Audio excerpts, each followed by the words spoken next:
इसमें हम डॉक्टर रितु का भी सम्मान करते हैं, हमारे साथ बैठे हुए हैं। और आज डॉक्टर रितु हमको सर्वाइकल कैंसर के बारे में बताएँगी, जो कि बहुत ही ज़्यादा काम करती हैं इसमें पब्लिक अवेयरनेस में।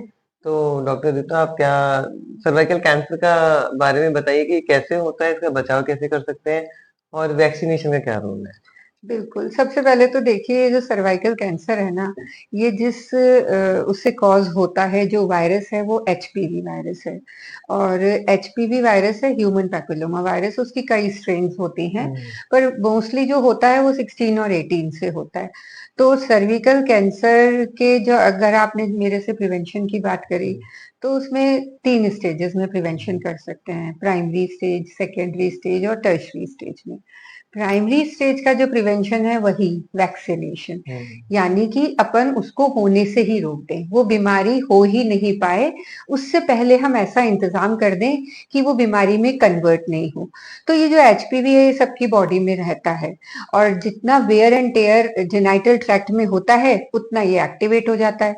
तो कई बार तो क्या होता है बॉडी की खुद की एंटीबॉडीज होती हैं जो उसको कंट्रोल कर लेती हैं हुँ। इन्फेक्शन को, पर कभी इन्फेक्शन कंट्रोल नहीं होता है और वो कन्वर्ट हो जाता है कैंसर के अंदर। अब वो सर्विक्स का हो सकता है यानी सर्विकल कैंसर, एनस का हो सकता है, जेनिटल वार्ड्स हो सकते हैं, उससे कई तरह के कैंसर्स भी हो आप जाते कुछ हैं। बताएँगे कि ये कैसे फैलता है? कैसे अपन कहते हैं ना इंडिया में सबसे सेकंड नंबर का कैंसर लेडीज़ में सर्वाइकल बिल्कुल, कैंसर ही होता बिल्कुल है। डॉक्टर शर्मिला।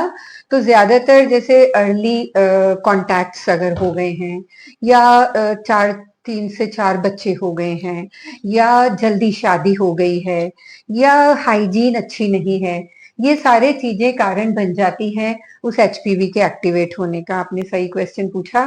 तो वो जैसे ही एचपीवी एक्टिवेट होता है, वो कोई ना कोई प्रॉब्लम क्रिएट कर देता है जिसमें से सर्विकल कैंसर एक प्रॉब्लम है।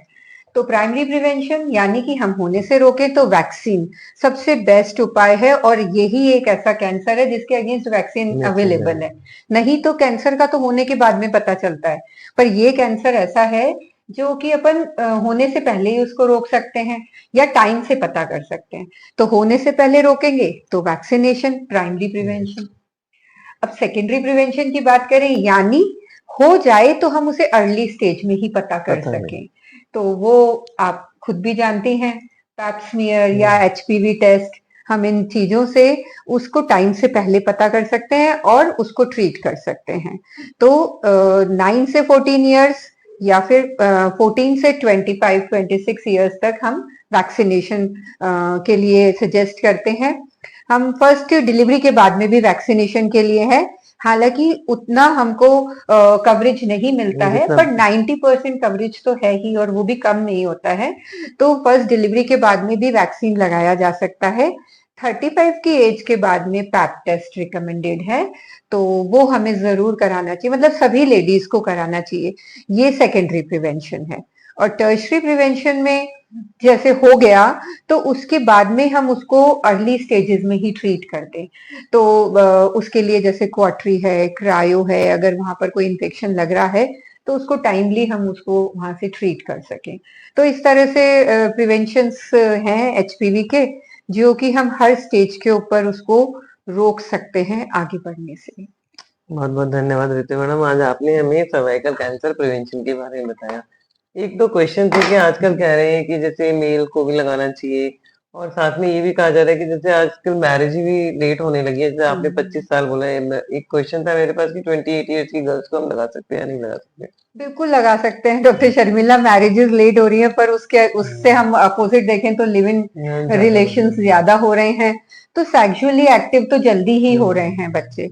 तो इसलिए जितना जल्दी से जल्दी हो सके तो हमें लगा ही देना चाहिए। तो 9 to 14 ईयर्स में तो 2 ही डोज सफिशिएंट हो जाती हैं, हुँ, पर 14 एज के बाद में ज्यादातर चांस होते हैं कि अगर सेक्सुअली एक्टिव हो गए हैं बच्चे तो फिर हमको 3 डोज लगाना रिकमेंडेड है।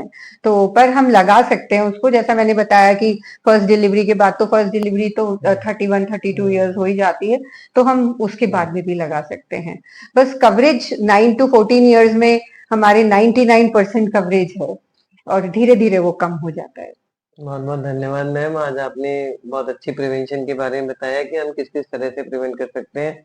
होपफुली ये वीडियो आप सबको पसंद आएगा और आप लोग आगे अपने सर्वाइकल कैंसर बचाव के बारे में सोचेंगे और अपना वैक्सीनेशन कराएँगे और पैप स्मेयर कराएँगे। बहुत बढ़िया। छोटा सा प्रयास है आज डॉक्टर्स डे के देखते ऊपर हैं आप सबको अवेयर करने का। आशा करते हैं आपको ये पसंद आएगा और आप इसके अकॉर्डिंगली आगे अपनी जाँच कराएँगे। जांच कराएंगे। Thank you so much.